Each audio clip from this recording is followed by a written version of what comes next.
2주 전 요한복음 시리즈를 다시 시작하면서 요한복음만의 이 독특한 관점, 이 독수리 복음이라는 별명을 알려드린 적이 있습니다.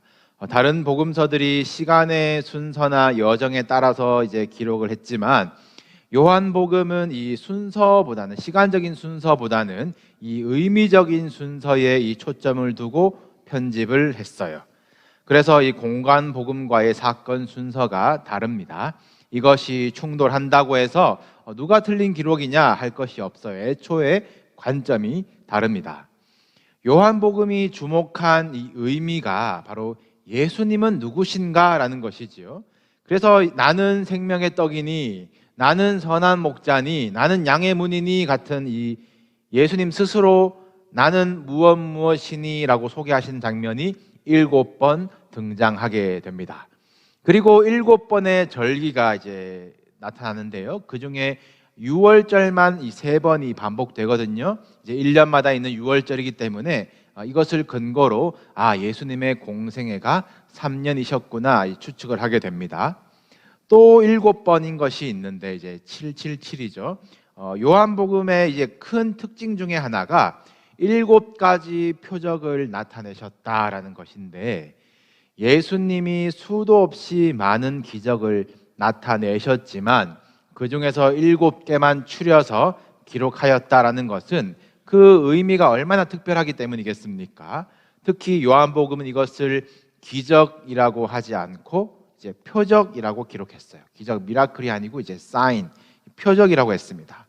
그 놀라운 일이 나타내고자 하는 이제 목표가 이제 있다라는 말이에요. 이런 특징들을 염두에 두시면 오늘 물이 포도주로 변한 사건, 이 사건의 무게감이 좀 다르실 겁니다. 이것이 7개의 표적 중에서 첫 번째 표적이기 때문입니다. 물이 포도주로 변했다. 이 신기하기는 한데 이게 7대 표적에 들어갈 일인가 싶지는 않으신가요? 수천 명을 먹이거나 귀신을 쫓아내거나 죽을 병을 고쳐주시고 아니면 심지어 이 죽은 사람을 살리는 정도는 돼야 할 것 같은데, 그래야 탑7이 되지 않을까 싶은데, 물론 이런 표적들도 나중 6개의 표적에 들어가긴 합니다만, 이 결혼식장에 포도주가 떨어져서 이 혼주가 민망할 상황을 덮어주셨다 정도의 사건, 이적을 안 베푸셨어도 뭐 이들의 삶에 크게 지장이 있을 것 같지 않은 상황에서 그것도 안 베푸실 듯 하다가 베풀어 주신 이 이적, 이것이 첫 번째 표적이다. 이 표적, 이 사인, 이 표지판이 가리키고 있는 것은 무엇인가?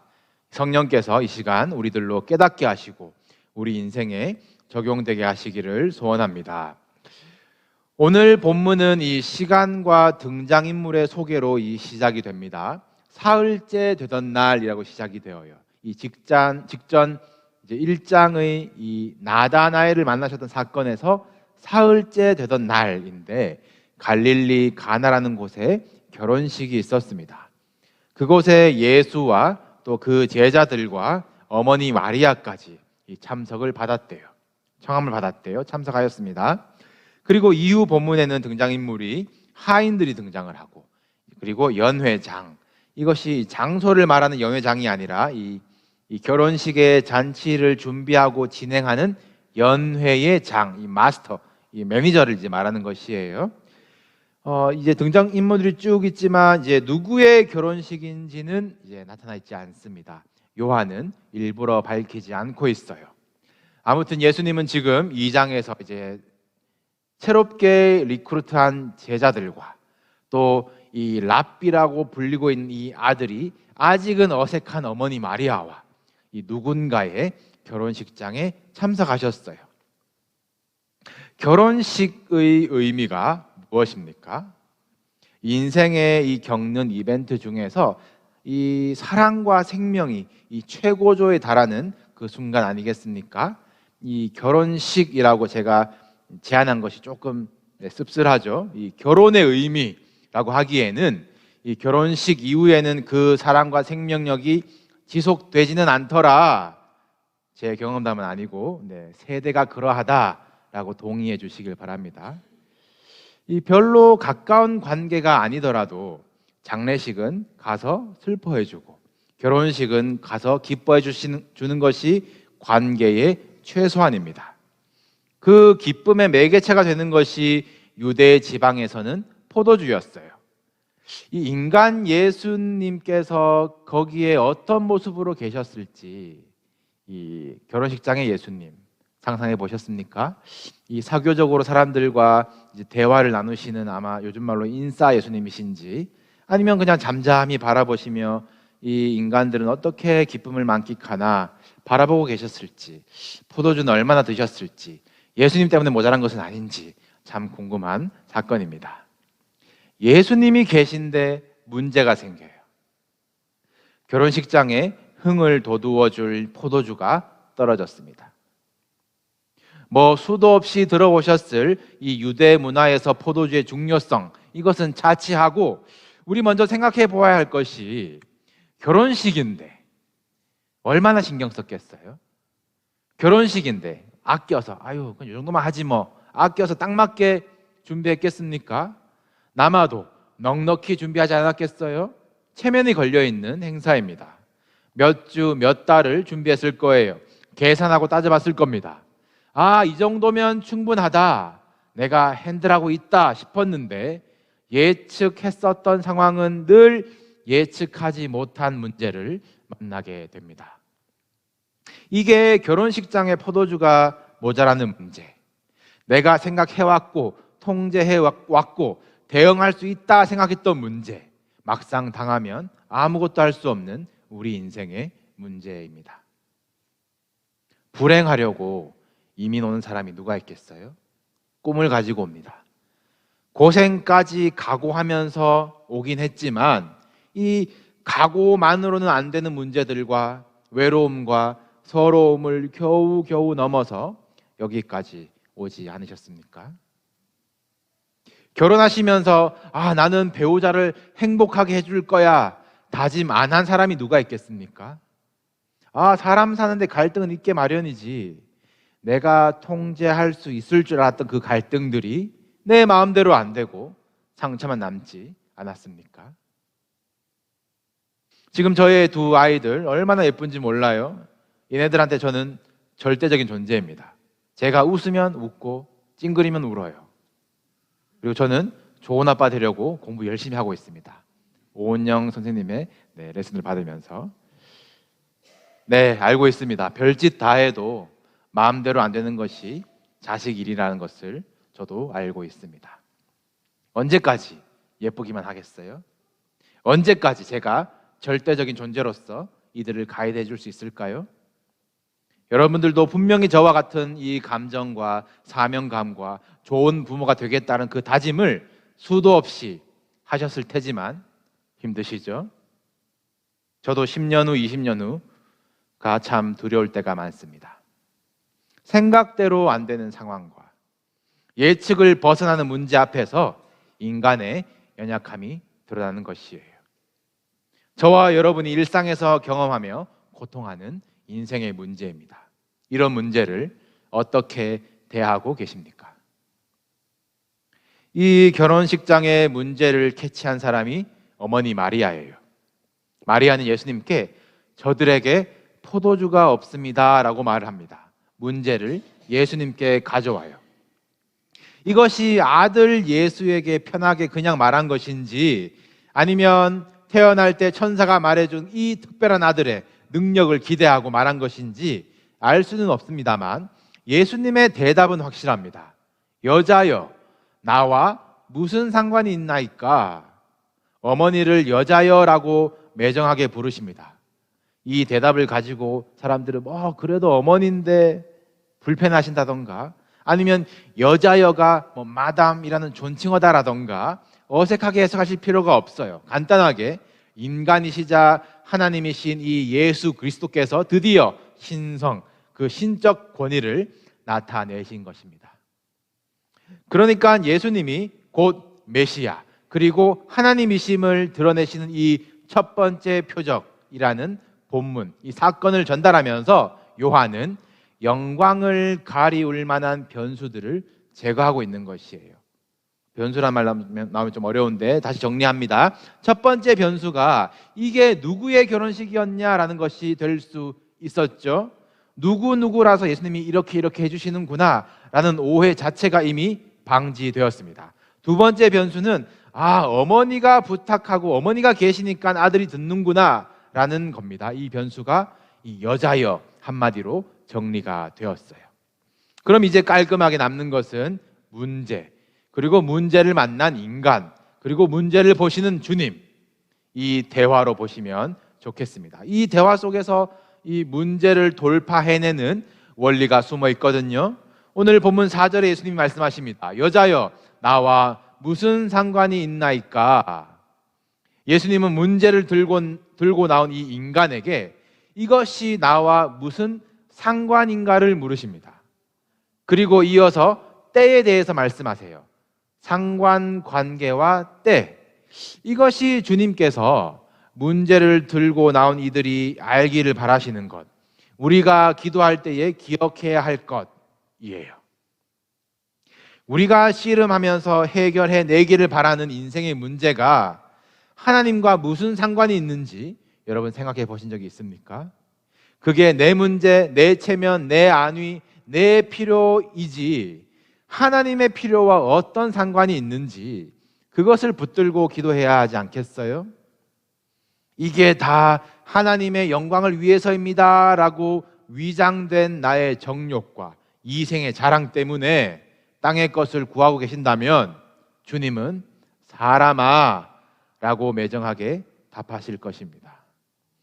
여러분이 붙들고 있는 문제가 하나님과 상관없는 일, 또 필요가 없는 일이지만 연약한 우리를 자꾸만 애통하게 하는 일, 힘들게 하는 일이라면, 감당하기 버거운 짐이라면 방법은 무엇일까요?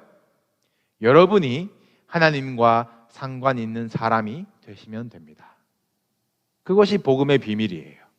이 길을 여신 분이 예수 그리스도이십니다. 참 회개함과 영접함으로 예수를 나의 주인 삼고 그 이름을 믿는 자마다 하나님의 자녀가 되게 하신댔어요. 하늘 아버지는 자녀가 구할 때마다 좋은 것, 성령을 주신다 하지 않았습니까? 이것이 우리가 하나님 앞에 문제를 내려놓고 구해야 할 것, 또 받아야 할 응답인 줄로 믿습니다. 이 일이 하나님과 상관 있는 일인가? 내가 하나님과 상관 있는 사람인가? 이것이 분별되면 또 자연히 기다려지는 것, 바라봐지는 것이 바로 하나님의 때입니다. 오늘 본문에 예수님께서 내 때가 아직 이르지 않았다 하시지요. 이 내 때라는 표현도 요한복음에 7번이 나오는데요. 하나님만이 아시고 하나님만이 허락하시는 그 때, 예수님도 모르세요. 완전히 하나님의 말씀이 그 떨어지는 순간만을 순종하시는 그 의미가 내 때입니다. 오늘 본문에서 예수님이 포도주 떨어진 것을 왜 나한테 얘기하십니까? 라는 식으로 거절하시다가 갑자기 해결해 주시죠. 왜 이러십니까? 변덕이신 거예요? 주는 그리스도시요 살아계신 하나님의 아들이시니이다. 베드로가 이 하나님의 감동으로 위대한 고백을 하고 너의 반석 위에 내가 교회를 세우겠다 칭찬을 받아요. 이어서 십자가 고난을 말씀하시는 주님께 베드로는 주여 이 일이 결코 주께 미치지 아니하리이다 말했다가 사탄아 내 뒤로 물러가라 너는 나를 넘어지게 하는 자로다 책망을 듣죠. 이 칭찬과 책망이 한 대화입니다. 한 대화 안에서 몇 분 걸렸을까요? 1, 2분 정도? 이 대화 안에서 극과 극으로 뒤집어지는 거예요. 예수님의 변덕입니까? 구약에서는 이사야가 히스기야 왕에게 네가 죽고 살지 못하리라 사망을 선고하고 이 하나님의 말씀을 전하고 왕궁을 나왔는데 이사야는 돌아가는 길에 집에 도착하기도 전에 다시 돌아가서 내가 너를 낫게 하리라 다시 말씀을 전해야 했어요. 왜 뒤집어집니까? 오늘 본문도 그래요. 마리아가 말하러 왔을 때에는 허락된 때가 아니었으나 대화가 끝났을 때에는 하나님의 때가 허락되었구나. 이게 초단위인 거예요. 초단위. 순간순간 변하는 것이에요. 하나님의 말씀이 없으실 때에는 누가 뭐래도 안 되다가 10초 후라도 그 말씀이 떨어지는 즉시 순종하시는 것. 그만큼 하나님과의 깊고 예민한 관계에서 깨달아지는 것이 예수께서 말씀하시는 내 때, 카이로스, 하나님의 때입니다. 저와 여러분들의 기도 가운데 하나님과 내가 어떤 관계인가, 나는 어떤 자격으로 하나님께 구하고 있는가, 이 관계를 맡고 있는 나의 죄는 무엇인가, 그것이 깨달아지시고 또 하나님의 때를 울며 씨를 뿌리며 기다릴 수 있는 그 믿음의 역사와 사랑의 수고와 소망의 인내가 있으시기를 주님의 이름으로 축복합니다. 이것이 충족되는 것이 오늘 마리아의 반응이에요. 5절입니다. 그의 어머니가 하인들에게 이르되 너희에게 무슨 말씀을 하시든지 그대로 하라 하니라. 마리아가 이 결혼식장 이 집에서 어떤 권위를 가졌길래 하인들에게 명령하는지는 모르겠지만 마리아가 준비시키는 것은 관계와 때였습니다. 무슨 말씀을 하시든지 듣는 그 관계, 예수님을 주인으로 삼는 그 관계, 그리고 무슨 말씀을 언제 하시든 그대로 하는 그 때가 준비되었어요. 거기서부터 문제가 해결되기 시작합니다. 아마 결혼식장 입구였을 겁니다. 유대인들의 정결 예식, 먹기 전에 손발을 씻는 전통을 따라서 물을 담아놓은 돌 항아리가 6개가 있었어요. 이것은 위생의 개념을 넘어서서 이 정결과 부정의 개념이에요. 정결 예식대로 씻지 않으면 부정합니다. 손 안 씻고 이렇게 음식 먹었다가 바리새인들이 예수님의 제자들을 비난하지 않습니까? 그런데 씻으면 이제 나는 정결하다 믿고 살았어요. 그런데 이 항아리가 비어 있었습니다. 다 씻고 들어가니까 비어 있었겠죠. 예수님은 그 항아리에 물을 채우라라고 말씀하십니다. 하인들은 물을 가득 채웁니다. 아귀까지. 이것이 오기인지 극도의 충성인지 모르겠지만 아주 그냥 만땅으로 채우는 것이에요. 그리고 연회장에게, 매니저에게 가져다 주라 말씀을 하세요. 전체 이 잔치를 총괄하는 연회장이 먹고 마시고 깜짝 놀랍니다. 어디서 났는지를 알지 못한대요. 그런데 하인들은 압니다. 하인들이 참 대단한 것이 성경에 보시면 물 떠온 하인들이거든요. 떠올 때까지는 물이었어요. 이들은 무슨 말씀을 하시든지 그대로 하라 하시니까 순종하니까 이 영광을 나타내시는 도구로 쓰임을 받고 이 밭에 감추인 보화의 비밀을 발견한 자가 되는 거예요.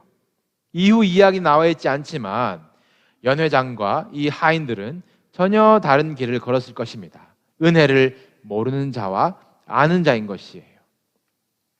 아무래도 이 연회장은 이때까지 아무 상황도 몰랐던 것 같습니다.